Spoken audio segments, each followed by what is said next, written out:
প্রবাসীর সংবাদ জর্ডান প্রতিনিধি রাশেদ কাদের ও যুক্তরাষ্ট্রের মিশিগান প্রতিনিধি কামরুজ্জামান হেলালের পাঠানো তথ্যচিত্রে প্রবাসীর সংবাদ জানাচ্ছেন আব্দুল মালেক। সাবেক রাষ্ট্রপতি শহীদ জিয়াউর রহমানের ৪৫তম শাহাদত বার্ষিকী উপলক্ষে জর্ডান কেন্দ্রীয় বিএনপির উদ্যোগে মিলাদ মাহফিল ও সংক্ষিপ্ত আলোচনা করা হয়েছে।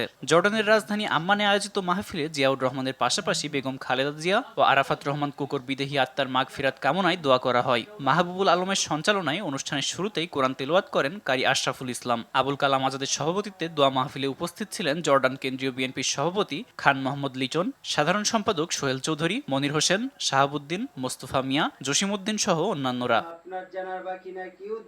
যুক্তরাষ্ট্রের মিশিগানে বিএনপির উদ্যোগে শহীদ প্রেসিডেন্ট জিয়াউর রহমানের ৪৫তম শাহাদত বার্ষিকী উপলক্ষে আলোচনা সভা অনুষ্ঠিত হয়েছে। অনুষ্ঠিত সভায় সভাপতিত্ব করে মিশিগান বিএনপির সভাপতি দেওয়ান আকমল চৌধুরী এবং সঞ্চালনা করেন সংগঠনের সাধারণ সম্পাদক সেলিম আহমেদ। আলোচনা সভায় বক্তব্য রাখেন মিশিগান বিএনপির উপদেষ্টা খন্দকার ইউসুফ কামাল, সিলেট মহানগর বিএনপির প্রতিষ্ঠাতা সভাপতি তারেক আহমেদ চৌধুরী, বিএনপি নেতা নাসিরুল হক শাহিন, জিলাল উদ্দিন, মইনুল হক, মাঝহারুল ইসলাম ডালিম, রাজু আহমেদ তালুকদার সহ অনেকে। অনুষ্ঠানে বক্তারা জিয়াউর রহমানের আদর্শ ও দর্শন অনুসরণ করে দেশ গঠনের আহ্বান জানান।